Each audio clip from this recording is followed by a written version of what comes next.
हनुमान और सच्चे भक्त की कहानी। एक छोटे से गांव में रामदीन नाम का एक गरीब लेकिन अत्यंत भक्तिमय व्यक्ति रहता था।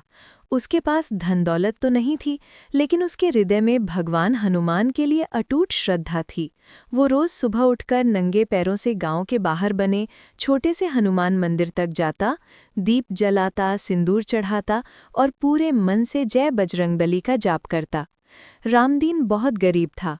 कई बार उसके पास खाने तक के पैसे नहीं होते थे, फिर भी वो कभी शिकायत नहीं करता। वो कहता, जब मेरे साथ मेरे बजरंगबली हैं तो मुझे किसी चीज़ की कमी नहीं। एक दिन गांव में भयंकर सूखा पड़ गया। खेत सूख गए, कुएं खाली हो गए और लोगों को पीने का पानी तक मुश्किल से मिलने लगा। गांव के अमीर लोग शहर चले गए, लेकिन रामदीन वही रहा। रोज मंदिर जाकर वो एक ही प्रार्थना करता, हे संकट मोचन, मेरे गांव को बचा लो। लगातार 7 दिन तक वो बिना कुछ खाए पिए मंदिर में बैठकर भजन करता रहा। 8वें दिन उसकी तबीयत बहुत बिगड़ गई और वो मंदिर में ही बेहोश होकर गिर पड़ा। उसी रात गांव के बाहर एक तेज प्रकाश हुआ।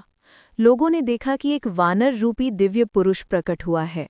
वो कोई और नहीं, स्वयं भगवान हनुमान थे। हनुमान जी सीधे मंदिर पहुंचे, रामदीन को उठाया और प्रेम से बोले, वत्स, तूने सच्चे मन से मेरी भक्ति की है। मैं तेरी परीक्षा ले रहा था। रामदीन की आंखों से आंसू बहने लगे। उसने कांपते हुए कहा, प्रभु, मुझे कुछ नहीं चाहिए, बस मेरा गांव बचा लो। हनुमान जी मुस्कुराए। उन्होंने अपनी गदा जमीन पर मारी और वहीं से जल की धारा फूट पड़ी। देखते देखते सूखा खत्म हो गया, खेतों में हरियाली लौट आई और गांव फिर से खुशहाल हो गया।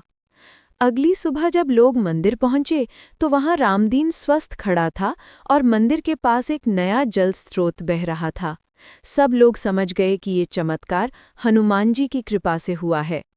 उस दिन के बाद से रामदीन का विश्वास और भी गहरा हो गया। वो कहता था, भगवान को पाने के लिए धन नहीं, केवल सच्चा दिल चाहिए। सीख। जो